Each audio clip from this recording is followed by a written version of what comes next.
Bom dia, meus amigos, tudo bem com vocês? Espero que sim. Vou dar sequência na Parashá, gravei já a Parashá Bereshit. Após a Parashá Bereshit, nós temos a Parashá Noah. Por que Noah? Porque ela começa falando sobre a vida de Noé. Nós acompanhamos em Gênesis que nós tínhamos um padrão ideal que o homem deveria ser imagem e semelhança de Deus. Acontece que o homem fracassa nesse modelo e a humanidade começa a ir de mal a pior. Nós temos a história dos dois irmãos gêmeos, Abel e Caim, que demonstra como o herói se torna o anti-herói e o anti-herói se torna o herói. E na sequência disso, nós temos a geração de Sete, conforme a imagem e semelhança de seu pai. Depois de toda essa geração, todas as gerações, nós vemos que nenhum deles queria ser lavrador da terra. Caim tentou e não conseguiu, as outras pessoas todas inventaram qualquer coisa para fazer, porém nenhum deles foi lavrador da terra. E naqueles dias, surge um relato bem interessante que muita gente me pergunta: quem são os Nefilim que vão surgir? Quem são aqueles? Seriam eles gigantes? Quem são eles? O termo Nefilim tem uma origem incerta. Alguns colocam que vem do verbo nafal, que significa cair, caídos. Pode ser? Até pode, mas aqui nós temos que tomar um certo cuidado. Esse texto foi escrito também em aramaico, numas obras chamadas Targum. O que é o Targum? São traduções, transliterações, são traduções não fiéis ao texto, que ela aborda, além da tradução, um comentário sobre o texto. Ela é uma... Eu esqueci o nome de quando você faz isso. Se traduz, porém faz um comentário junto desse texto. Então ali o autor manifesta a forma como ele recebeu o texto. E é bem interessante que quando fala que os filhos de Elohim, vendo as mulheres, as filhas dos homens, tomaram para si e tiveram filhos com ela. E dessa relação surgem os chamados Nefilim, homens de fama do passado. Esse Elohim, as pessoas entendem que seria filhos de Deus. Temos que tomar cuidado. A palavra Elohim, ela se origina da palavra El, e a palavra El não significa Deus. El significa força e autoridade. Quem tem força e autoridade era chamado de El, tanto Deus quanto juízes, quanto prefeitos, líderes tribais, professores, mestres. Homens eram chamados de El sem problema algum. A divindade também foi chamada de El por expressar força e autoridade. Por exemplo, tem o discurso de Labão, quando ele olha para Jacó e fala: eu tenho El nas mãos para te fazer bem ou mal. Ou seja, eu tenho força e autoridade para te fazer bem ou mal. Labão era um juiz, era um nobre no seu lugar, na sua terra, nas terras de Aram, dos arameus da Síria. Quando a gente vê então essa expressão, antes de pensar Elohim, Deus, nós temos que pensar Elohim, alguém com força e autoridade. E muita força e muita autoridade, porque às vezes essa forma plural pode dar ênfase a esse termo. No Targum de Onkelos, que é um dos targums mais fiéis ao texto hebraico, uma tradução mais próxima, paráfrase era o nome. O Targum é uma paráfrase, uma obra que a pessoa traduz, porém deixa o seu comentário, não é uma tradução literal. Na paráfrase de Onkelos, que é o Targum de Onkelos, o mais famoso e o com mais credibilidade dos Targum, o Onkelos registra que esses filhos de Deus, ao invés de escrever Bnei Elohim ou Bar Elohim, ele coloca diferente. Ele coloca filho dos Gevrabaia. Gevrabaia seria dos homens poderosos, dos nobres. Então nós temos uma expressão em português chamada fidalgo, o filho de algo, filho de alguém importante, um filho de um nobre, dos dons do antigo Império Português. Seria a mesma coisa, são pessoas nobres cujos filhos tomaram, sequestraram a filha dos mortais, dos homens sem nobreza alguma, do comum, do povo, e desses filhos nasceram bastardos, e esses bastardos rejeitados tiveram fama. Eles começaram a praticar atos ruins, talvez no estilo dos Ronin japonês, que eram rejeitados e começavam a praticar estupros, assassinatos e tudo quanto é sorte de crime, e isso tornou o mundo ruim e a geração foi se corrompendo cada vez mais, até que Hakadoshi Baruhu, santo bendito seja ele, decide que era hora de zerar a criação e começar do zero. Geralmente nós vemos aqui muitas passagens e a gente vê certo Noé com um certo padrão de justiça, realmente ele era justo. Porém, eu quero mostrar para vocês um ato de Noé, de acordo com alguns Midrashim, que nós vamos questionar Noé, na sua justiça e principalmente dentro do quesito imagem e semelhança do Eterno. Qual é o ponto de Noé? Deus fala que vai destruir a humanidade. E o que Noé faz? Uma arca para si e para a família dele. E o resto do mundo? Quando Noé termina a arca, Noé condena todo o mundo à destruição. Noé jamais poderia ter terminado essa arca. O exemplo da intercessão nós não vemos em Noé. Diz o Midrash que assim que Noé saiu da arca e viu o mundo destruído, ele começa a chorar. E Deus olha para ele e fala: Noé, você deveria ter chorado antes, não agora, agora é tarde. Noé não roga para Deus perdoar aquelas pessoas, Noé não intercede por eles, não é simplesmente quando chega o chamado divino, ele atendeu, justo, não tiramos o mérito dele, porém ele não dobrou o seu joelho para falar: Eterno, perdoa eles, porque eles não sabem o que estão fazendo. Eles estão andando em maus caminhos, mas precisam ser corrigidos. Noé não intercede. Chega a ordem de condenar o mundo, Noé simplesmente termina a sua arca, pronto. Eu e a minha família estamos salvos.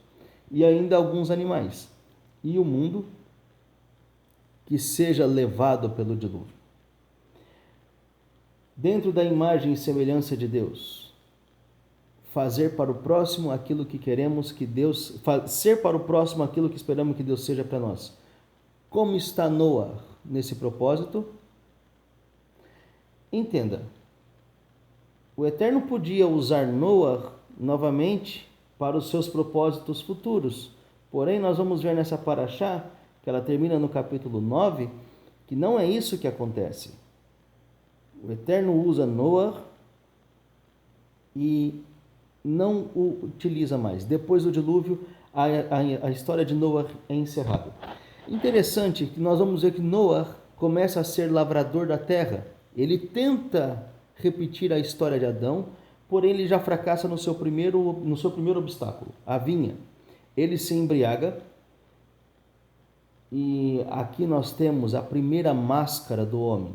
Noé usa o vinho como a sua máscara para os seus desejos reprimidos, tira a sua roupa, fica nu na frente dos filhos, e então o Talmud, no Tratado de Sanhedrin, registra algo bem interessante, duas tradições apontadas.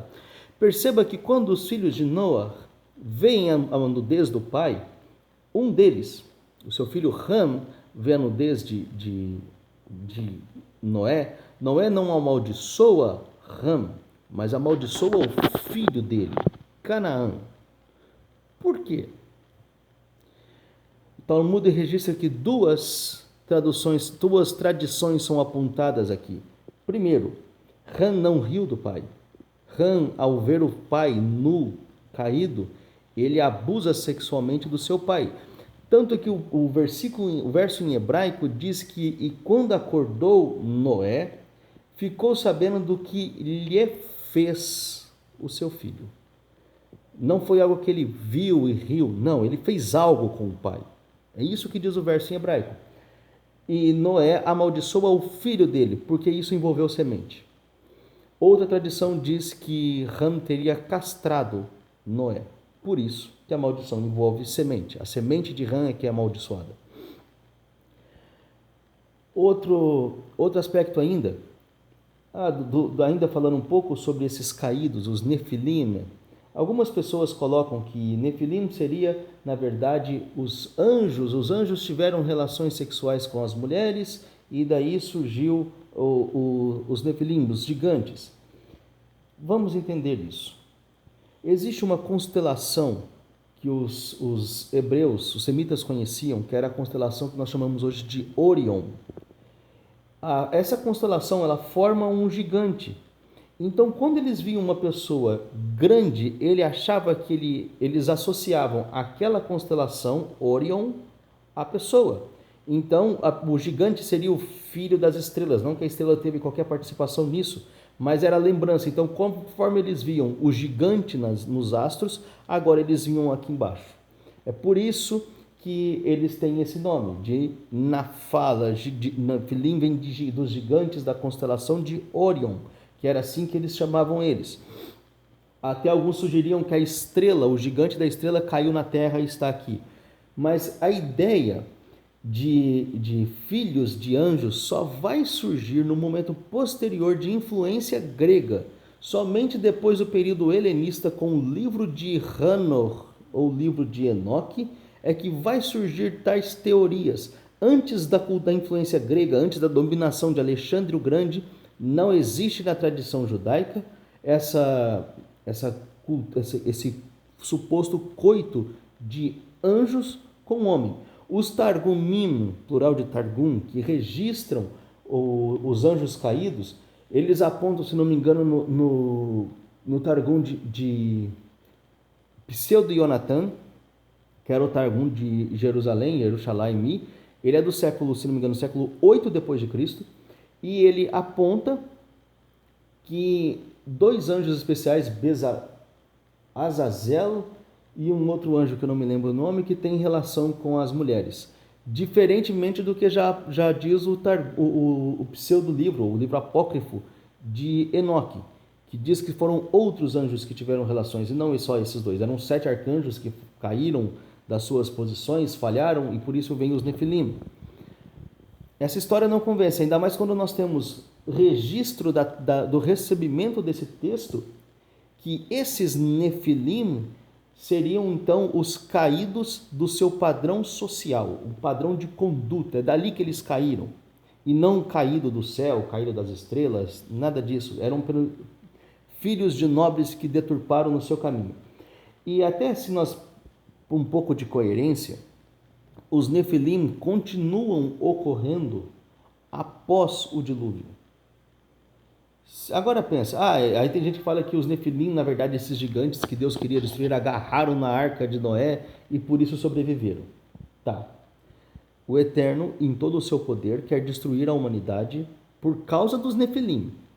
E aí ele manda o dilúvio para destruir os Nefilim.